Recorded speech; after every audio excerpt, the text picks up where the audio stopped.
අද අපි හදන්න යන්නේ මාළු ඇඹුල් තියල් එකක්. අපි බලමු කොහොමද ඒක හදන්න කියලා. මුලින්ම මම භාජනයකට ගොරක පේස්ට් එකෙන් ටිකක් අරගෙන දාගන්නවා. ඒක ඔයගොල්ලෝ ගන්න මාළු වනුව තීරණය කරන්න. ටිකක් ඇඹුල් රස වැඩි ඕන නම් ටිකක් වැඩිපුර දාගන්න පුළුවන්.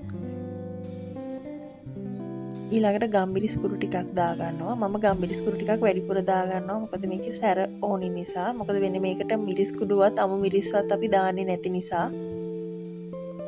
ඊළඟට රස අනුව ලුණු දාගන්නවා.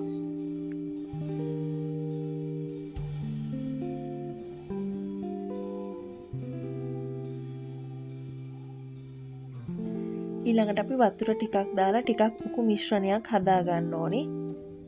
මගේ අතින් මේකට වතුර චුට්ටක් වැඩි වුණා. ඔයාලා හදාගන්න ඉතින් චුට්ටක් පුකුවට හදාගන්න. ඊළඟට අපි මාළු ඇඹුල් තියල් හදන හට්ටිය විශේෂයෙන් අපි ඒකට භාවිතා කරන්නේ මැටි හට්ටියක්. ඒ හට්ටියට කරපිංචා කොළ ටිකක් අතුරලා අපි කපාගෙන සෝදාගත්ත මාළු ටික අපි අර හදාගත්තු මිශ්‍රණේ තවරලා එකෙන් අහුර ගන්න.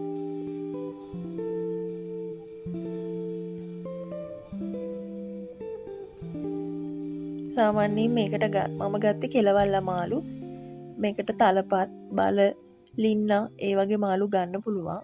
සාමාන්‍යයෙන් සම්ප්‍රදායික විදිහට බල මාළු තමයි මාළු ඇඹුල් තියල් එකක් සඳහා සුදුසුම. ඊළඟට කුරුඳු පොතු ටිකක් එකතු කරගන්නවා.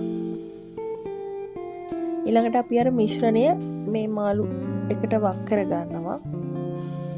ඊට පස්සේ අපි තව වතුර ටිකක් අවශ්‍ය නම් දාලා මේක හොඳට උයා ගන්නවා. මම නම් ටිකක් හොදි හිටින්න තමයි හදාගත්තේ. මොකද මේක උදේටත් මම රත් කරන නිසා එතකොට තව කිස්ම අඩු වෙනවා.